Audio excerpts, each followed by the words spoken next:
Yo recuerdo al pastor Ezequiel que decía, eso de predicar textos conocidos tiene su chiste, tiene su complicación. ¿Por qué? Porque todos pueden decir, ya me la sé, vámonos mejor a ver el juego. No, no se vaya a ver el juego, quédese aquí conmigo porque vamos a ver Daniel capítulo 1. El pastor Santi me pidió hablar de la esperanza. Y mire que buscando textos, pensé en predicar nuevamente Primera de Pedro, capítulo 1, versículo del 18 en adelante, pero tiene poco que lo estudiamos. Y entonces, pues estudiando lo de los niños, dije, qué excelente libro es Daniel. Ya he predicado Daniel 2 con ustedes, así es que esta semana vamos a estudiar Daniel capítulo 1 y la siguiente semana vamos a adentrarnos a Daniel capítulo 3. Y mire que este texto nos cae como anillo al dedo, en verdad que nos cae como anillo al dedo. Quiero invitarle a que se ponga sobre sus pies y que junto conmigo haga la lectura de Daniel capítulo 1 ahí en su hogar.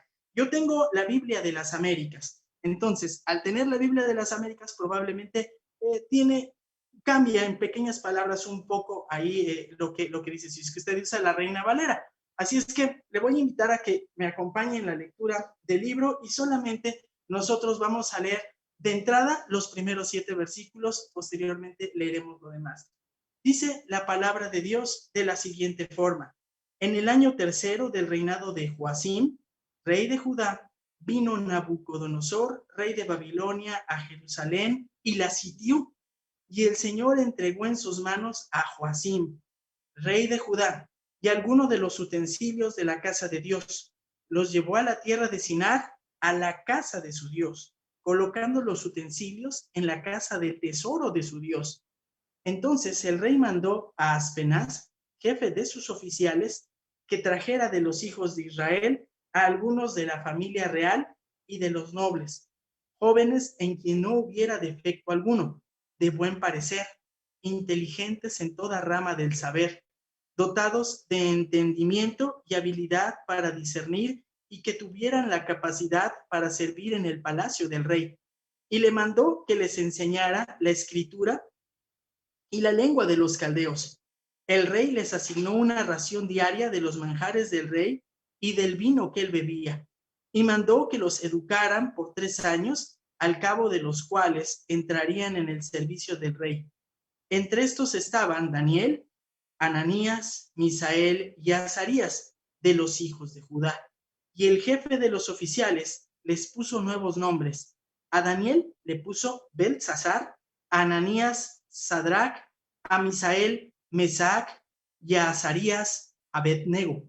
¿Qué le parece si oramos al Señor? Le invito a que incline así como está su rostro. Dios y Padre que estás en el cielo, hoy venimos a ti, Señor, porque reconocemos, Señor, que no hay un lugar mejor donde podamos estar que cerca de tu presencia. Te amamos, Padre, profundamente, porque tú nos buscaste y enviaste a tu Hijo Jesucristo a rescatarnos. Y necesitamos desesperadamente de ti, porque no hay otro lugar donde podamos recibir algo que aliente nuestras vidas, Señor, más que cerca de tu palabra. Te ruego que tú me permitas explicarla correctamente, ser fiel a lo que el texto enseña y que la podamos aplicar con oportunidad para nuestras vidas, que esto aliente nuestros corazones y nos permita ser totalmente distintos a cómo hemos llegado. Que nosotros honremos, Señor, tu amor y tu bondad, Señor, con actos de devoción, de obediencia. Te amamos, Padre, en el nombre precioso de Cristo Jesús oramos. Amén. Puede tomar, por favor, su lugar. Hace rato leí, aproveché para leer Romanos 8. Y sabe, nosotros curiosamente tendemos a pensar que los eventos que sucedieron en el pasado tienen a veces poco que enseñarnos, pero eso en verdad a veces es poco exacto, poco cierto. Déjeme decirle que si usted y yo leemos todo el capítulo de Daniel, capítulo 1, del versículo 1 al versículo 21, vamos a encontrar que Daniel 1 se trata de lo siguiente. En este capítulo usted y yo vamos a poder observar cómo Dios ayudó a Daniel y a sus amigos provocando fidelidad en ellos. Pero sabe, esta fidelidad se dio cuando sus vidas cambiaron radicalmente al estar en un país y cultura diferente. Eso no es fácil. Yo creo que a usted le ha tocado escuchar lo del mal del jamaicón, ¿no? Seguramente le ha tocado escuchar. Empieza uno a extrañar todo. Empieza uno a extrañar los tacos, la salsa, empieza uno a extrañar el perro, empieza uno a extrañar hasta la almohada en la cual uno reposa su cabeza. Bueno, pues imagínese esto en una manera extrema. Daniel y sus amigos vivían en Jerusalén y fueron conquistados por el rey Nabucodonosor. Es más, fueron sacados, llevados de una manera horrenda de su país y ellos realmente nunca regresarían, ¿eh? Nunca regresarían. Así es que la vida de estos hombres cambió, de manera radical. Así es que nuevamente le voy a decir de qué trata Daniel 1. En Daniel 1 observamos cómo Dios ayudó a Daniel y a sus amigos, provocando mayor fidelidad a él cuando sus vidas cambiaron radicalmente al estar en un país y cultura diferente. ¿Cómo ser más fieles a Dios cuando hay un cambio tan drástico? Y ahora, ¿eso qué tiene que ver con nosotros? Bueno, pues si quiere un título, aquí le va. 3 cosas que debo recordar cuando mi vida experimenta la adversidad. Ahí está, muy clarito. Otra vez se lo doy. El título es 3 cosas que debo recordar cuando mi vida experimenta la adversidad. Creo que este tema nos va a ayudar a muchos el día de hoy. 3 cosas que debo recordar cuando mi vida experimenta la adversidad. La primera de ellas es que Dios permanentemente cuida de mí. La primera cosa que yo debo de recordar cuando observo esto, cuando tengo adversidades, es que Dios permanentemente cuida de mí. Y yo sé que usted a lo mejor me dice, Isaac, pero si estás bien zafado, ¿cómo te atreves a decir esto en este texto? Porque, mire, el libro de Daniel es muy claro, es muy claro. ¿Quién lo escribió? Bueno, pues el profeta Daniel. Él es el autor, era un profeta que vivió cerca del año 605 antes de Cristo, más o menos por esas fechas, de origen judío y pertenecía a la nobleza, es decir, era de la familia de los príncipes de los judíos. Y este hombre, en un momento en su vida, cuando aproximadamente tendría 14 años, en el año 605, fue sacado de Jerusalén y llevado muy lejos a Babilonia. Muy lejos fue llevado y nunca más regresó. Fue llevado de manera drástica. No crea que Nabucodonosor llegó, como diríamos, en buena ley, ¿no? En buena onda. No, Nabucodonosor era una persona agresiva, bárbara, fuerte, brava, de armas tomar. Y sabe, en esa ocasión no destruyó, en el año 605 que se lleva a Daniel, no destruyó completamente la ciudad de Jerusalén por una razón.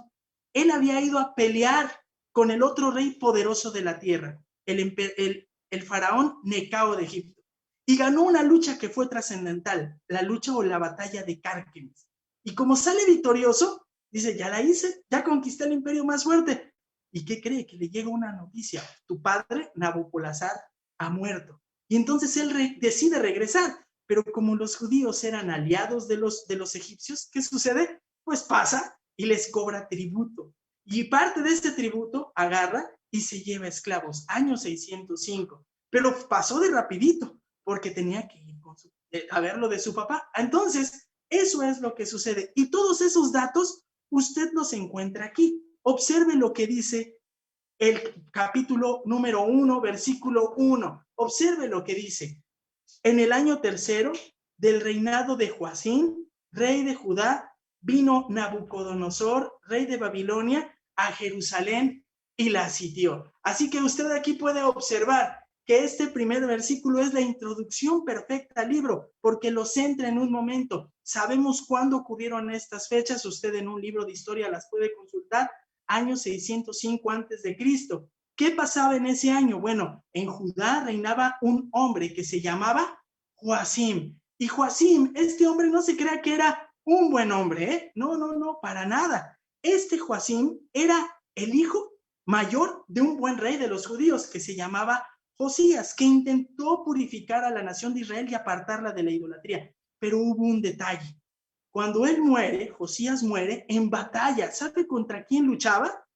Contra el faraón Necao.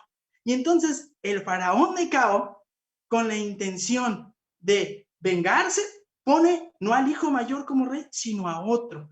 Y entonces, ¿qué sucede? Joacim, este hombre, que era bastante insensato, era bastante torpe, era atrabancado, le voy a contar algunas de las linduras que hizo. Este hombre, cuando estaba ya como rey, que pasó precisamente Nabucodonosor y regresó, dijo, no, pues ahora sí, dejo a Joacim, quitamos al otro y dejamos a Joacim. Pues si este lo había puesto el rey Necao, pues ahora dejamos a Joacim, al mayor de Josías. Pero este hombre era tan bárbaro que se intentaba sublevar a Nabucodonosor y Babilonia. Y el profeta Jeremías les decía, no lo hagan, no lo hagan, Dios nos va a disciplinar, nos hemos alejado, nos hemos olvidado de Dios. ¿Y sabe qué mandó a hacer este hombre? Mandó quemar las profecías de Jeremías, mandó a apresar a Jeremías, lo trató muy mal, le hacía caso a quien le hablaba cosas bonitas. Tú sublévate, podemos sublevarnos en contra de los babilonios, cosas que no sucedieron. Entonces nos da la fecha y nos dice que en el año tercero de Joacim, rey de Judá, vino Nabucodonosor, rey de Babilonia, a Jerusalén y la sitió. Se percata, sitió la ciudad, es decir, la puso dentro de una bolsa, la cerró, es decir, no dejaba entrar ni salir a nadie. Y usted sabe eso de los sitios, no es una cosa preciosa, no es una cosa bonita. Se empieza a acabar el alimento, se empieza a acabar el líquido y entonces las personas, de una manera desesperada, pues empiezan a alimentarse de lo que alguien en su uso cabal y racional nunca se alimentaría, de sus desechos. Y aún son capaces, en algunos casos, de hacer morir a sus hijos para alimentarse de ellos. Porque un sitio es simplemente terrible. Así es que, curiosamente, dice que en el año tercero del reinado de Joacim, rey de Judá, vino Nabucodonosor, rey de Babilonia. Y algunos aquí, déjeme decirle que dicen, aquí hay una contradicción con Jeremías 25:1, porque algunos dicen lo siguiente, dice Jeremías 25:1, palabra de que vino a Jeremías acerca de todo el pueblo de Judá en el año cuarto de Joacim, rey, hijo de Josías, rey de Judá, en el año primero de Nabucodonosor, rey de Babilonia. Y dicen, ya ves, aquí dice tercero y allá dice cuarto. Bueno, es una manera distinta de contar. ¿Por qué? Porque el primer año para los que vivían en Babilonia era un año de prueba, de apertura, y se empezaba a contar a partir del tercer año. Entonces aquí viene algo bien peculiar y bien importante. ¿En dónde estaba Daniel cuando escribió su libro? Aunque él era judío, estaba hecho a la cultura de Babilonia. Y por eso dice en el año tercero. Entonces es importante decir esto. ¿Por qué? Porque es importante que usted sepa que la Biblia nos da certidumbre y es clara, es inerrante, no tiene ni contiene ni procede de error. Así es que lo que vamos a leer es útil para usted y para mí. Y dice que sitió hacia Jerusalén.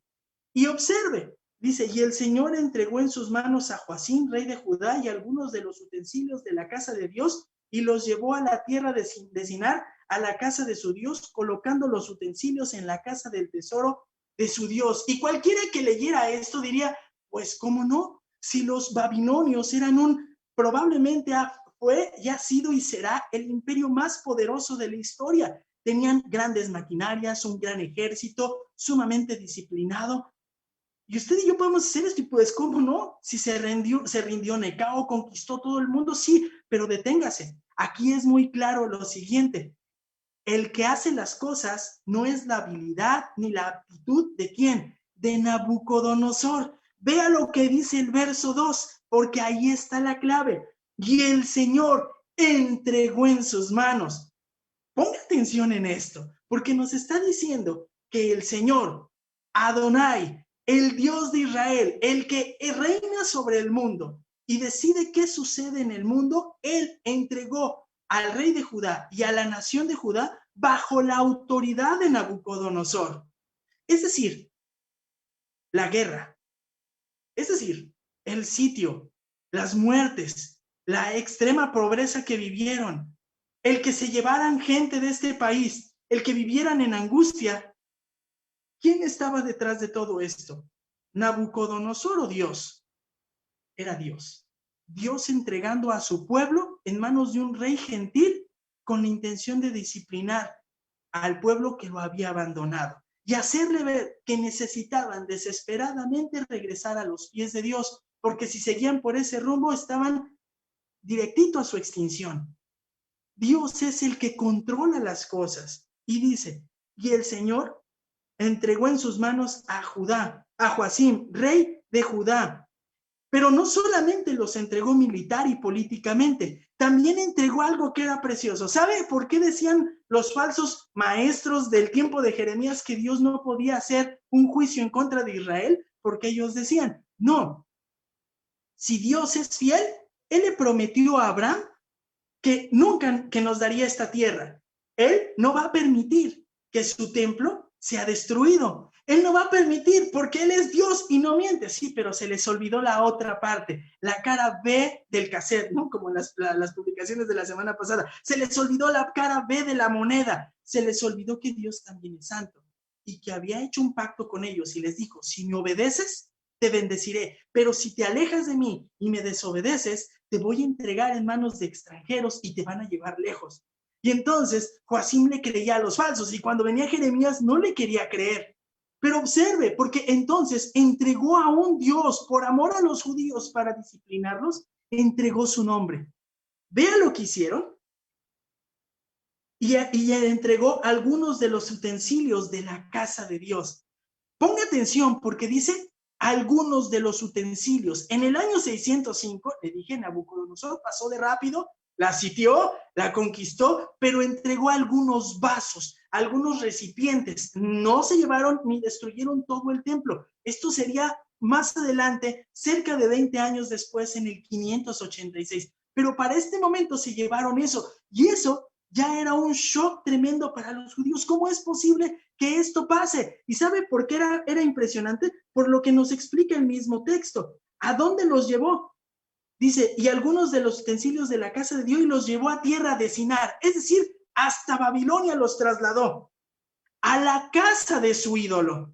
¿A dónde llevó estos utensilios que estaban dedicados al servicio del Dios de Judá, el Dios de Israel, el Dios vivo y verdadero? Pues nos dice aquí que fueron llevados a la casa de su Dios. Es decir, ¿por qué hace esto Nabucodonosor? Porque lo que está diciendo es, mi Dios, mi ídolo, es más fuerte que tu Dios.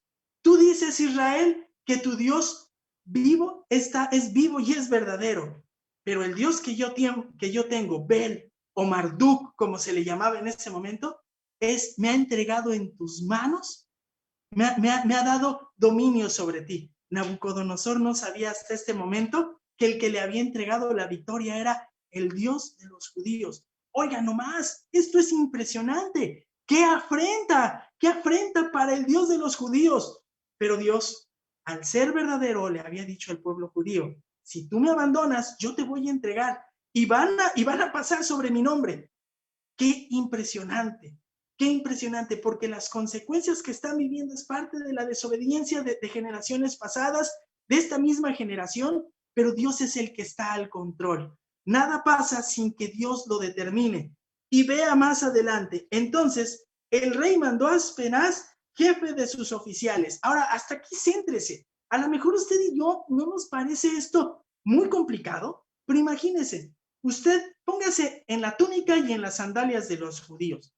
Usted es un hombre que cree en el Dios del cielo, ve el templo, sabe y conoce las promesas de Dios, está arraigado en su tierra y de repente ve que viene un ejército enorme, que los sitian, que se acaba el alimento, los conquistan, amenazan al rey, se llevan a algunos de su familia, a usted mismo lo llevan lejos y ¿sabe qué? No los llevaron como invitados VIP, los llevaron en las peores condiciones. Es más, deguste lo que dice. Entonces el rey mandó a Aspenaz, jefe de los oficiales, el rey mandó al encargado, jefe de los eunucos. Miren, no hay una certeza total, pero ¿a quién se le encargan los eunucos? ¿De quién se responsabiliza el jefe de los eunucos? De los eunucos. Es muy probable que estos niños de 14, 16 años que fueron llevados a Babilonia, les hicieron eunucos, porque había que servir en la casa del rey de Babilonia. Observe, usted ya leyó conmigo, que trajera a los hijos dice, entonces el rey mandó a Aspenaz, jefe de sus oficiales, que trajera de los hijos de Israel algunos de la familia real y de los nobles. Y dice, tráete de aquellos que trajimos de Judá, que pertenecen a la realeza, a la clase política, tráeme de aquellos. ¿Con qué intención? Jóvenes en quien no quieren, jóvenes en quienes no hubiera defecto alguno. Es decir, de alguna manera Nabucodonosor relacionaba exactamente, si van a servir en mi corte, tienen que ser la persona más idónea, más perfecta. Y si hay alguna cosa física que no me guste, no son aptos para servir. Les dice, ve por ellos. Entonces, muy probablemente estos jóvenes que estaban por elegir eran bien parecidos, eran atractivos. Algunos dicen, por esta razón no podían ser eunucos. Es algo que no sabemos con certeza, pero si no les hicieron esto, si no les hicieron una cirugía quirúrgica en sus partes íntimas a estos jóvenes judíos, sí sabemos lo siguiente: de todas formas sufrieron al ver caer su país, al ser sacados de tajo, separados de su familia, desarraigados, llevados con violencia y tenerlos lejos. Y observe por qué se pone peor la situación. Observe por qué se pone peor la situación. Tráeme algunos de la familia real y de los nobles, jóvenes en quien no hubiera defecto alguno, de buen parecer, inteligentes en toda rama del saber. Es decir, los habían clasificado y decían, sí, gente que sea juiciosa, gente que sea inteligente, gente que tenga capacidad de razonar. ¿Por qué razón los quería así? Bueno, por la siguiente, por lo que nos dice el mismo texto, dotados de entendimiento y habilidad para discernir, y que tuvieran la capacidad para servir en el palacio del rey. Es decir, el rey Nabucodonosor quería simplemente lo mejor de lo mejor cerca de él. Si iban a estar con él, iban a servir a él. Ahora, ojo, no como servidumbre, porque las características son importantes, llenos de sabiduría, con claridad para servir. ¿Con quién iban a estar? Si eran nobles, bueno, ¿iban a estar con quién?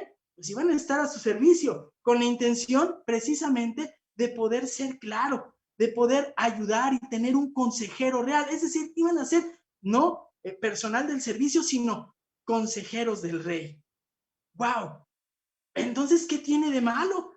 Parece que se cayeron para arriba. No, no era sencillo, porque estos judíos tenían arraigado en su corazón el deseo de vivir en la tierra que Dios les había heredado. Para ellos era una idea aberrante ser sacados de ahí. Eso era lo peor que les podía pasar.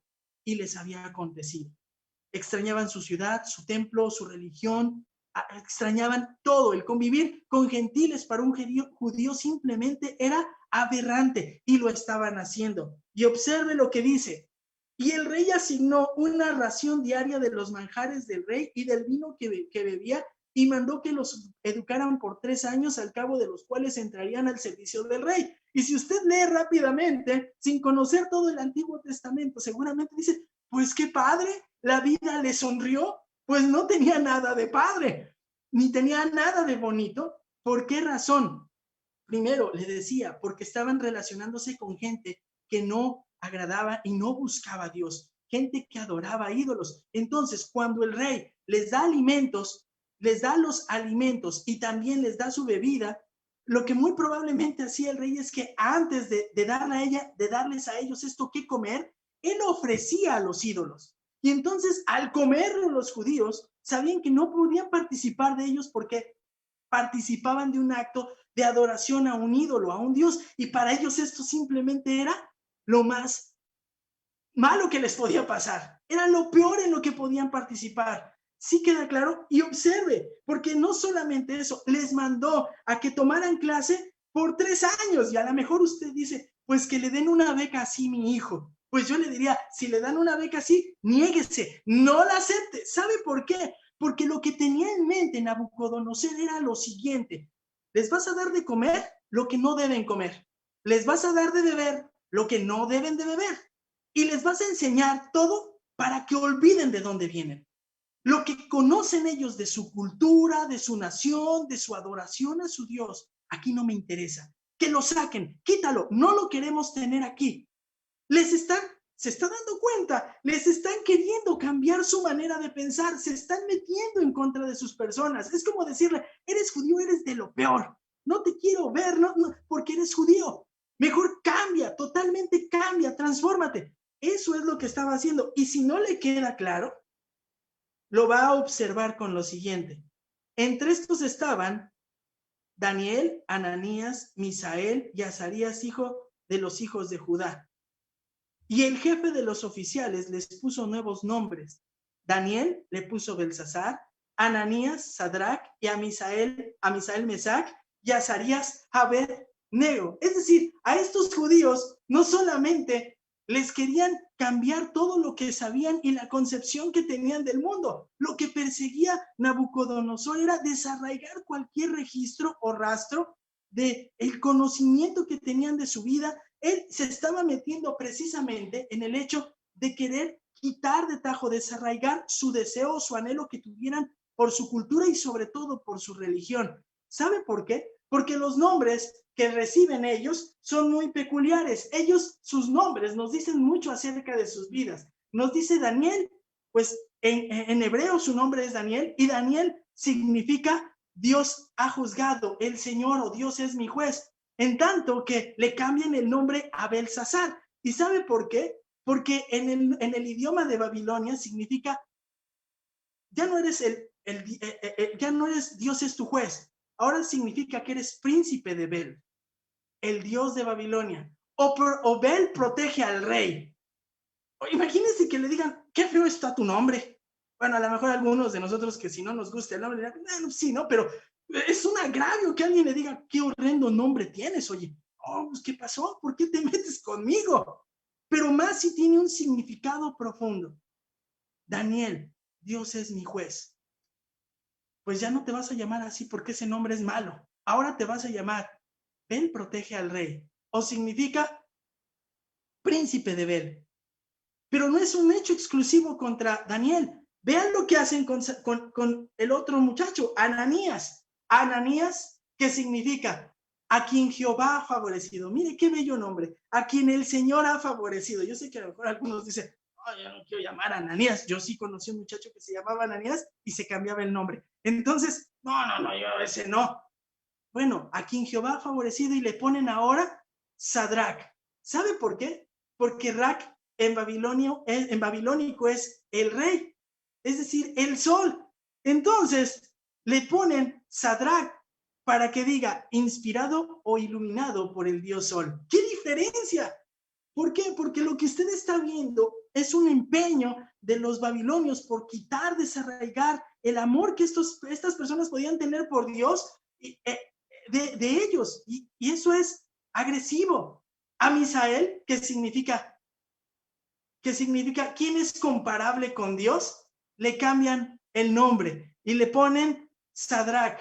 Y Sadrach, hermanos, pues tiene otro significado y tiene relación con el nombre de la diosa Babilonia, Sesac.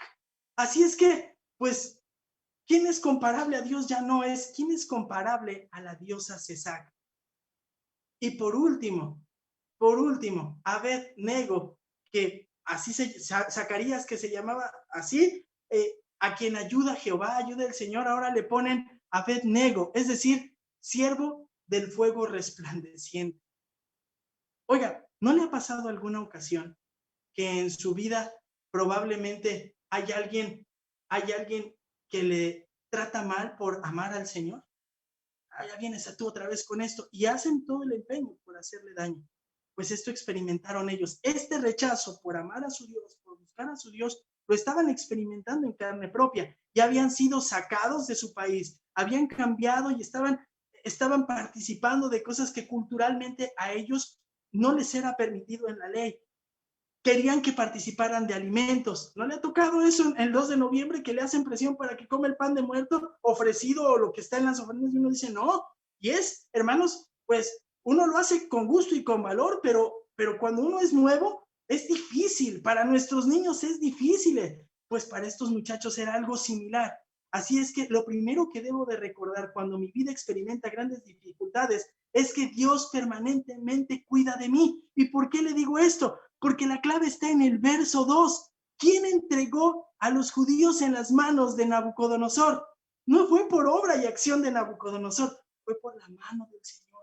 Dios estaba consciente de todo lo que estaba pasando. Sabía que habían sido sacados, sabía que habían sido llevados lejos, que su templo había sido profanado, sabía que venían más desgracias para los judíos de mano de este rey, pero también conocía que los que estaban viviendo en Babilonia estaban viviendo bajo gran opresión, pero si Dios los tenía ahí, era para que ellos fueran luz en ese momento a la nación gentil, con fidelidad y con amor. Sabía que estaban siendo presionados para que su mente fuese lavada y desarraigaran el amor y el deseo que tenían de obedecer al Señor.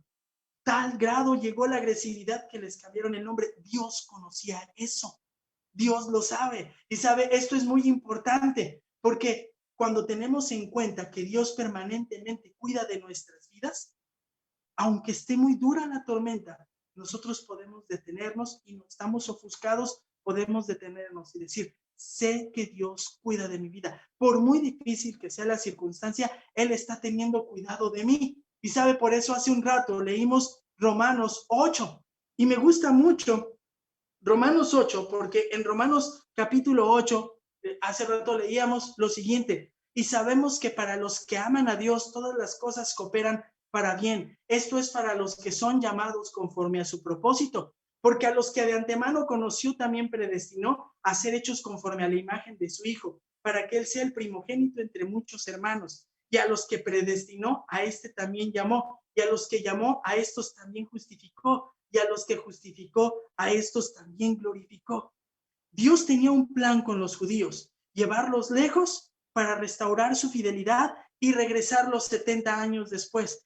Y yo sé que no estamos en una nación extranjera, pero si hoy usted está viviendo en circunstancias adversas, complicadas, tiene miedo, es tiempo de voltear a Dios, porque Dios es quien tiene en sus manos el control pleno de nuestras vidas. Y Él dirige cada acontecimiento y evento de nuestras vidas con un solo propósito.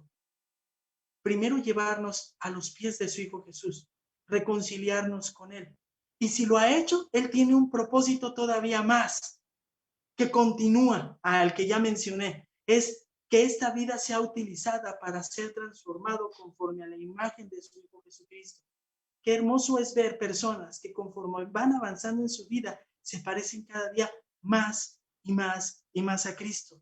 Y Dios utiliza tanto los buenos momentos como los momentos complicados. Y eso es precioso. Usted y yo no debemos olvidar que en medio de mis peores tormentas, de sus peores tormentas, Dios es quien tiene control. Dios es quien permanentemente cuida, vela por usted. No sé si le aconteció alguna ocasión, pero la otra vez mi hija no podía dormir y estaba ahí sin dormir. Y cuando me acerqué, nada más volteó y me vio, la acaricié en la cabeza y le dije, ¿duermes tú aquí? Y hermanos, vi su cara y se volteó y se quedó dormida. Usted me entiende. Dios es así con nosotros. Cuando está tenso, no se puede, siente que algo lo inquieta, Dios está ahí y le dice, aquí estoy. Yo tengo todo en mi control. Le da una caricia y le permite descansar. Ahora déjeme decirle nuevamente que cuando leemos Daniel 2, del 1 al 21, observamos cómo Dios ayudó a Daniel y sus amigos provocando fidelidad en él, cuando sus vidas cambiaron radicalmente al estar en un país y cultura diferente. De esto que leemos en Daniel 2, en Daniel 1, nosotros aprendemos 3 cosas que debo recordar cuando mi vida experimenta grandes dificultades. Ya dijimos que primeramente debemos recordar que Dios permanentemente cuida de mí.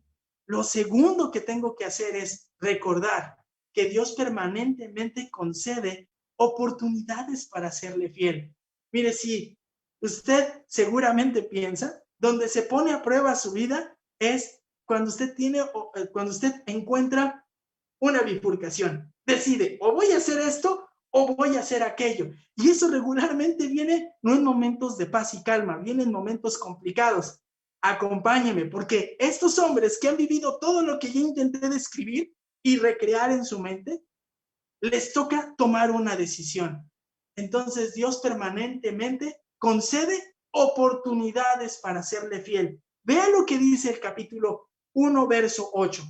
Se propuso Daniel en su corazón no contaminarse con los manjares del rey ni con el vino que bebía, y pidió al jefe de los oficiales que le permitiera no contaminarse.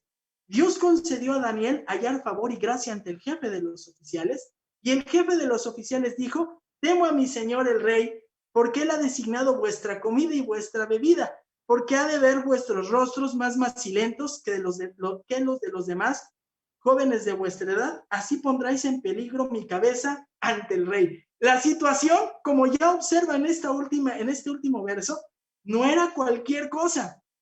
El decidir obedecer o no solamente se jugaba a una situación: la vida. Acá vienen, gracias Abdi, me está haciendo así, exactamente. El juego de esto era la vida. Si yo obedezco, pues hermanos, piénselo de esta forma. Daniel y sus amigos pudieron haber pensado, Ananías, Misael y Azarías pudieron haber pensado: pues ya estamos aquí, estamos lejos, ¿qué podemos hacer? Conquistaron, sigue Joacim de rey, se está poniendo peor, ya nos trajeron aquí, ¿por qué no nos acomodamos? Vivimos en el palacio del rey, nos dan de comer lo que él come, nos dan de beber lo que él bebe, nos están dando la mejor instrucción. ¿Qué tiene de malo adaptarse? A lo mejor me adapto y soy de testimonio. ¿No le ha tocado escuchar eso? ¿No le ha tocado escuchar eso? Pues vea lo que hace Daniel. Hace totalmente lo contrario. Dice: ¿adaptarme? No, yo soy Daniel. El Señor es mi juez. Soy del pueblo de Judá, el que adora al Dios vivo y verdadero. Y si Joacim y otros lo quieren hacer, no me importa, pero yo soy Daniel. Y el Señor es mi Dios. El Señor es mi Dios. Y observa, esto se pone precioso porque dice: se propuso Daniel en su corazón no contaminarse. Es una decisión que nace de él, pero no se olvide, también de los amigos. Aquí el protagonista es Daniel al primer momento, pero sabemos que sus amigos participaron por igual. Y dice que propusieron no contaminarse con los manjares del rey. Y ya le platicaba hace un momento que eso de los manjares del rey, pues se contaminaban por varias razones. Primeramente porque estas viandas no cumplían con los requisitos que estaban en la ley. A lo mejor ahí comían cosas que los judíos tenían estrictamente prohibidas comer, como las carnitas. Bueno, no las carnitas, pero sí carne de cerdo, ¿no? O otro animal. Probablemente también muchas de estas cosas que servían no las preparaban con las instrucciones que marcaba la ley sanitaria de los judíos, y se contaminaban. También, y lo más seguro y lo más probable de todo, era que se violaba Éxodo 34:15, donde se decía que no se debía comer nada de lo que se ofrecía a los ídolos. ¿Sí queda claro? Entonces, este hombre decidió en su corazón no contaminarse. Así que, después de observar todo esto, lo que vivían a diario, veíamos que esto era una gran prueba. Era una gran circunstancia a la que se estaban afrontando. Y vea lo que hace Daniel. Y pidió al jefe de los oficiales que le permitiera no contaminarse. Daniel es listo, hermanos. Él sabía su posición y se acerca y sabe, por la manera en que está escrito este verbo hebreo, hermanos, es una súplica. Y rogó. Y le rogó al jefe de los oficiales, le suplicó: no me dejes contaminar. ¿Le ha tocado alguna ocasión esto? Híjole, hermano, qué complicado es, ¿no? Para algunas ocasiones que estamos ahí, en algunos que somos, ¿cómo le llaman? Godines, ¿no? De oficina, y que vienen y éntrale con tu colaboración para lo de los muertos. ¿Y usted qué hace cuando es el primer año? Es el más difícil, ¿no? Para estar en una oficina. Yo me acuerdo que llego con mi jefe y le dije: Gabriel, tú sabes que participo en casi todo, pero esto no me lo pidas. Te suplico que por favor me ayudes. Tengo el deseo de no participar porque esto es un acto de desobediencia directa a Dios. ¿Y por qué? Y usted les empieza a platicar lo que cree. Esto es muerte, yo creo en la vida. Y empieza a compartir el evangelio. ¡Wow! Yo no soy Daniel, hermanos. Mi vida no depende de eso, pero la de Daniel sí. Y usted y yo nos identificamos, y él hábilmente le suplica que le permitieran no contaminarse. Y dice: vea quién es el héroe de la historia. Vea el verso 9. Dios concedió a Daniel hallar favor y gracia ante los ojos de los oficiales. No es la habilidad y la sabiduría de Daniel. El Dios que los había sacado de su tierra, que los entregó en sus manos, es quien concede gracia a Daniel. Y también fomentó la buena reacción del oficial. ¿Por qué? Porque sabía que si desobedecía, ¿qué le tocaba al oficial? Pues le tocaba experimentar la muerte, y sin embargo no fue así. Y vean lo que va a suceder más adelante. Le dice, ¿por qué no? Verso 10. Y el jefe de los oficiales dijo, temo a mi señor el rey, porque él ha sido asignado a vuestra comida y vuestra bebida. ¿Por qué ha de ver vuestros rostros más macilentos, en otras versiones demacrados, que los de los demás jóvenes de vuestra edad? Y así pondréis en peligro mi cabeza. Pero Daniel dijo al mayordomo, a quien el jefe de los oficiales había nombrado a Daniel. Muy probablemente, la primera que resultó fue una ¿qué? Una negativa. ¿Y qué dijo Daniel? Pues me adapto, ni modo. No, Daniel siguió junto con sus compañeros. Como lo vemos más adelante en el capítulo 2, seguramente oraron. Vamos a decirle al mayordomo. Y el mayordomo les dice, híjole, a ver, ve el verso 12. Te ruego que pongas a prueba a tus siervos por 10 días. Mira, no me dejes contaminarme, pero es más, vamos a hacer una prueba. Mira, primero por 10 días. ¿Qué pedía? Por 10 días, ¿qué tenían que hacer? Te ruego que pongas a prueba a tus siervos por 10 días y que no des legumbres para comer y nos des legumbres para comer y agua para beber. Que se compare después nuestra apariencia en tu presencia con la apariencia de los jóvenes con la apariencia de los jóvenes que comen los manjares del rey, y haz a tus siervos según lo que veas. Así es que Daniel, astuta y hábilmente, le dice ahora al mayordomo, pues mira, dame oportunidad, te lo suplico, te lo rogamos. Hermanos, la oración, la súplica, el deseo, el fervor. Y le dicen, vamos a hacerlo por un tiempo. Sé que está en riesgo tu vida. Hay cierta empatía de estos jóvenes judíos ante estas personas. Ayúdanos, ponnos a prueba. Y entonces, vean lo precioso, porque Dios es el que está actuando, es el que está interviniendo en la historia, en la vida de estos hombres. Y dice, los escuchó pues en esto. ¿Quién? El mayordomo. Y los puso a prueba por 10 días. Y yo no sé, hermano, mire, esto es un acto en verdad de fe, porque estos hombres sabían que querían honrar a Dios, querían en una situación muy complicada seguir manteniéndose puros. Decían, pues sabemos que no vamos a regresar, pero sabemos que debemos ser fieles a Dios donde estemos. Y hermanos, pues al menos yo buscando y buscando, algunos se atreven a decir, es un acto de fe. Sabían que Dios podía obrar en ellos. Y vean lo que pasa. Los escuchó pues en esto y los puso a prueba por 10 días. Y al cabo de los 10 días su aspecto parecía mejor y estaban más rollizos que todos los jóvenes que habían estado comiendo los manjares del rey. No divague en su mente. Rollizos no quiere decir que los envolvieron taquito. No, estaban más rojitos, chapeaditos, rellenitos. Mire, como Isaac en pandemia, ¿no? Porque ahora ya como mejor aquí en la casa. Chapeadito, rociadito, llenito. Pero si no comían lo que ellos, no comían lo que ellos, no comían los manjares, los alimentos, comían puras legumbres y agua. ¿Era normal, hermanos? No. Una característica de la narrativa bíblica es, hay un problema, todo empeora, hasta que interviene ¿quién? ¿Daniel? ¿Azarías? ¿Misael? ¿Ananías? No, hasta que interviene Dios y saca a flote las cosas.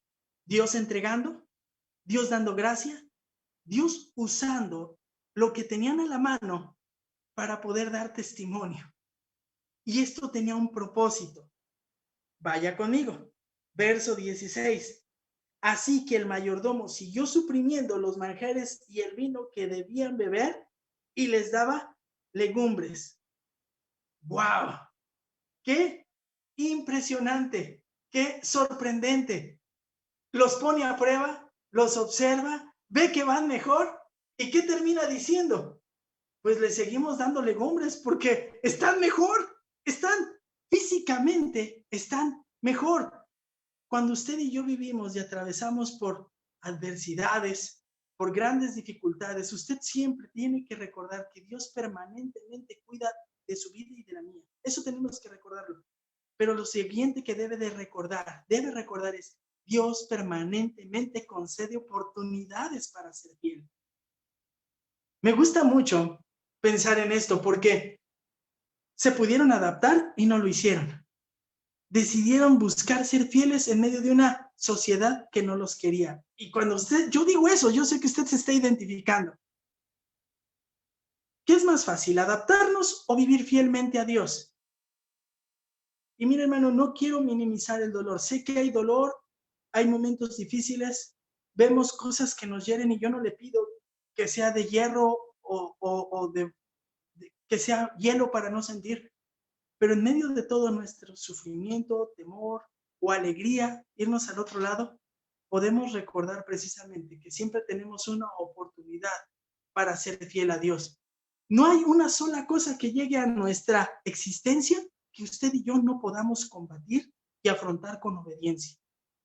Fíjese lo que dice el apóstol Pablo, este hombre que había perseguido a la iglesia y que después hizo todo por predicar el evangelio, perseguido, náufrago, enfermo, correteado, enjuiciado injustamente, encarcelado. Y este hombre, en medio de todo eso, alguna vez escribiendo una carta cuando estaba libre, dice lo siguiente: las cosas que están en el Antiguo Testamento, dice él, estas cosas le sucedieron como ejemplo y fueron escritas como enseñanzas para nosotros, para quienes ha llegado el fin de los siglos. Por tanto, el que crea que esté firme, tenga cuidado, no sea que caiga. No os ha sobrevenido ninguna tentación que no sea común a los hombres. Y fiel es Dios, que no permitirá que vosotros seáis tentados más allá de lo que podáis soportar, sino que con la tentación proveerá también la vía de escape, a fin de que podáis resistirla. Primera a los Corintios, capítulo 10, versículo del 11 al 23, usted encuentra todo esto. Hermano, es una realidad. En medio de la más difícil adversidad, Dios siempre le va a dar la salida si usted lo busca fielmente para vivir y actuar de la manera conveniente. Esa es una característica de aquellos que se dicen ser hijos de Dios. Deciden abandonar las oportunidades que tienen de ofender al Señor para aferrarse y seguir adelante. Por último, le decía hace un momento que cuando leemos Daniel 1, encontramos que Dios ayudó a Daniel y a sus amigos provocando fidelidad a él cuando sus vidas cambiaron radicalmente al estar en un país y cultura diferente. Y le dije, esto tiene con nosotros tres cosas que debo recordar cuando mi vida experimenta grandes dificultades. Y dijimos que la primera es, Dios, recuerda que Dios permanentemente cuida de tu vida, cuida de mi vida. Recuerda que Dios permanentemente concede oportunidades para ser fiel. Pero algo que debes recordar, y que lo saben mis niños en la clase, los niños de la iglesia y lo saben en la clase, es que Dios permanentemente cumple con su plan. Y le voy a explicar la razón. Estos hombres llevados tan lejos que habían sido puestos a pruebas y decidieron vivir para agradar al Señor en una cultura distinta, empiezan a experimentar el favor del Señor. Primero físicamente, pero ahora vea el verso 17 al 21. A estos 4 jóvenes Dios les dio conocimiento e inteligencia en toda clase de la literatura y sabiduría. A estos 4 jóvenes, es puntual. No eran los únicos judíos y no eran los únicos que estaban ahí. El imperio era grandísimo y traían que para desarmar, desarticular a los otros reinos, traían a lo mejor de los otros reinos, de las otras naciones. Así es que seguramente ahí había asirios, moabitas, edomitas, de todos lugares. Pero a estos 4 jóvenes les dio conocimiento e inteligencia. A estos 4 muchachos, y el texto lo que hace es enfatizar que todos, cada uno, no solo Daniel, los 4 recibieron estas cosas. ¿Qué? Bueno, ya dijimos conocimiento, capacidad de pensar, de ser racional, de tener una mente clara e inteligencia. Es decir, se relaciona no solamente con tener un cúmulo de cosas, sino con la capacidad de discernir lo que se debe de hacer. Dígame entonces, si no los llamaría a servir junto con el rey, si es esta gente claridosa, sé lo que tengo que hacer y sé cómo ejecutarlo. Y no solamente en ello, estos hombres no le tuvieron temor a lo siguiente, les dio conocimiento e inteligencia en toda clase de literatura, en toda clase de letra, de las obras que tenían ellos. Es decir, no solamente, hermanos, se trataba de esperar el favor de Dios, por favor. ¿Qué hicieron estos hombres? Diligentemente se sentaron a estudiar los 3 años que el rey Nabucodonosor lo había solicitado. Y al cabo de los días que el rey había fijado para que fueran presentados, el jefe de los oficiales los trajo ante Nabucodonosor. Y hermano, yo aquí le invito a que nada más nos demos un momentito.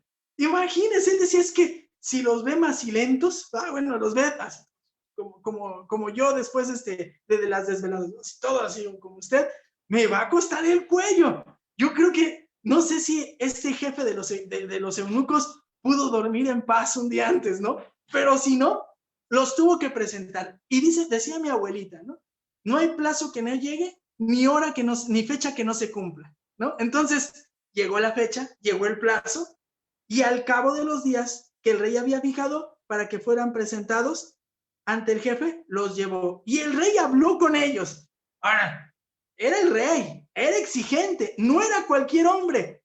Tan exigente era, hermanos, que de acuerdo, ahí pregúntenle a los niños de la clase, hasta pedía, dime qué soñé. ¿Cómo que dime qué soñé? ¿Quién va a saber tus sueños? Pues me dices o te mato. Ay, imagínese. Así era con Nabucodonosor. Nabucodonosor no era cualquier hombre. Probablemente fue de los reyes más grandes e importantes de la historia. El rey habló con ellos y de entre todos ellos no halló a ninguno como Daniel, Ananías, Misael y Azarías. De aquí viene el lujo. No halló a ninguno. ¿Y ya usted fijó sus nombres? Los nombres son hebreos. ¿Por qué? Porque Dios estaba con ellos, hermanos.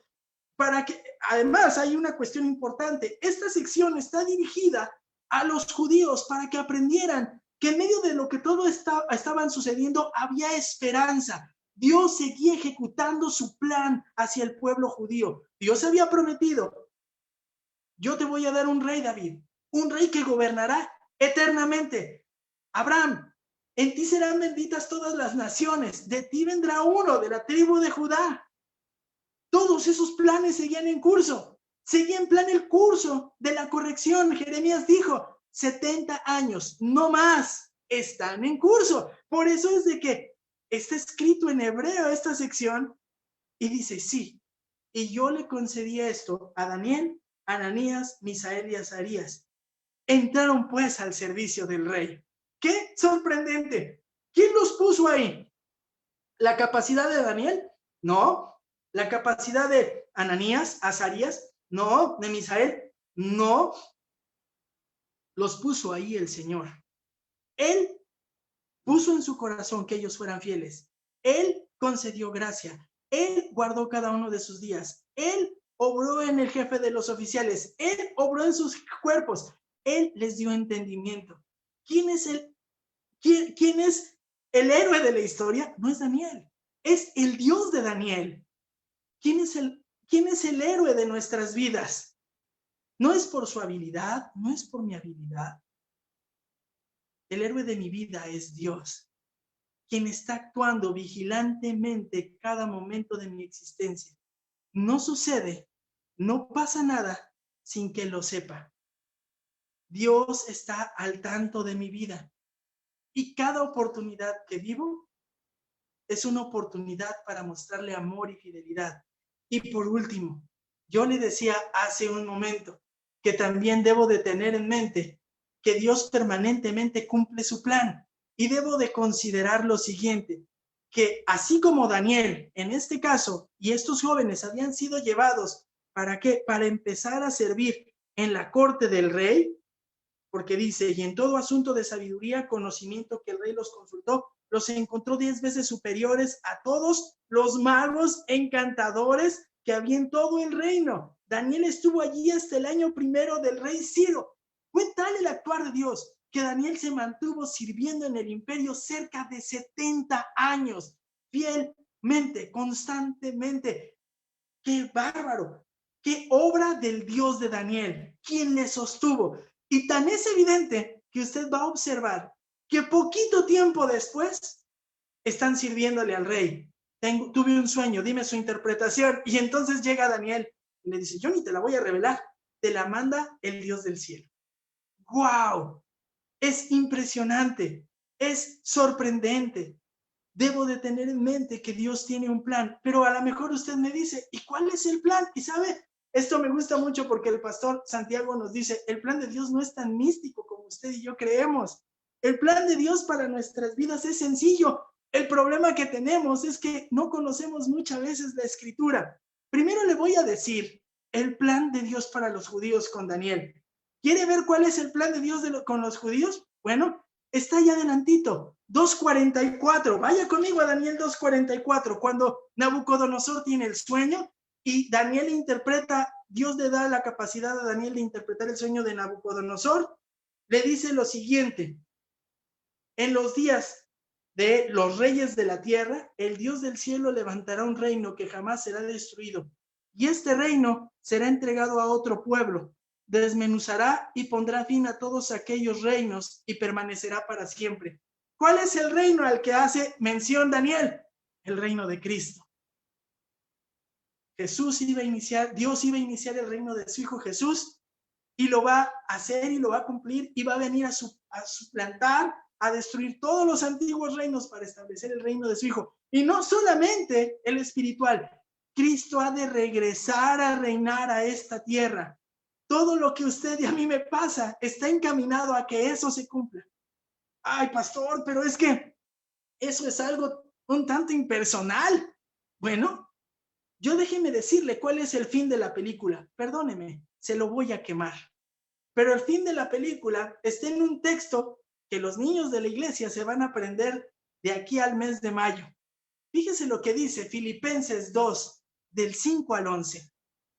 Hablando de la humildad de Cristo, haya pues en vosotros esta actitud que también hubo en Cristo Jesús, el cual, aunque existía en forma de Dios, no consideró el ser igual a Dios como algo que aferrarse, sino que se despojó a sí mismo, tomando forma de siervo, haciéndose semejante a los hombres, y hallándose en forma de hombre, se humilló a sí mismo, haciéndose obediente hasta la muerte y muerte de cruz, por lo cual Dios también le exaltó hasta lo sumo y confirió el nombre que es sobre todo nombre, para que al nombre de Jesús se doble toda rodilla de los que están en el cielo y en la tierra y debajo de la tierra, y toda lengua confiese que Jesús es Señor, para gloria de Dios Padre.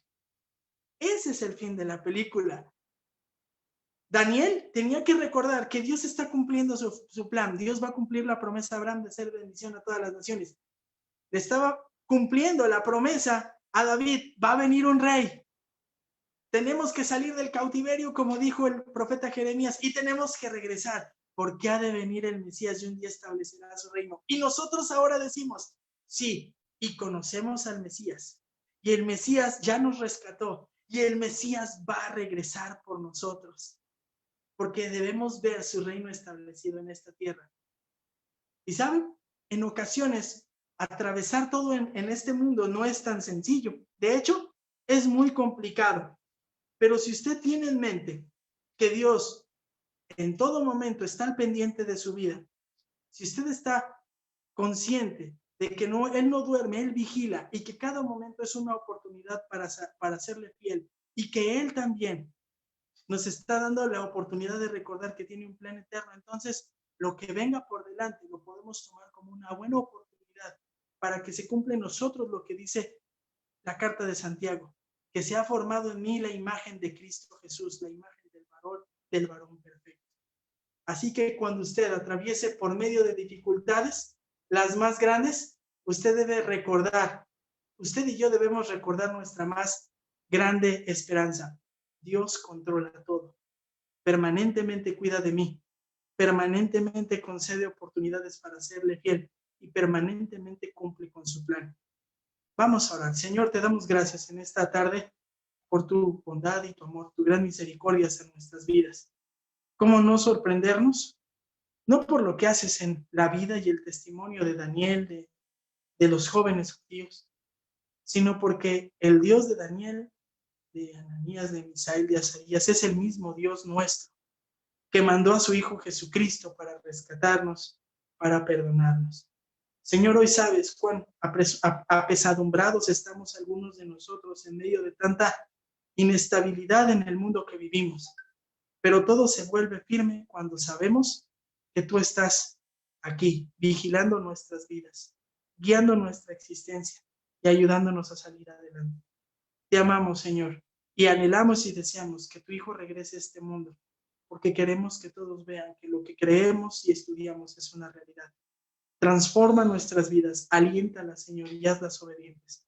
Es en Cristo Jesús que pedimos todo esto. Amén. Buenas tardes.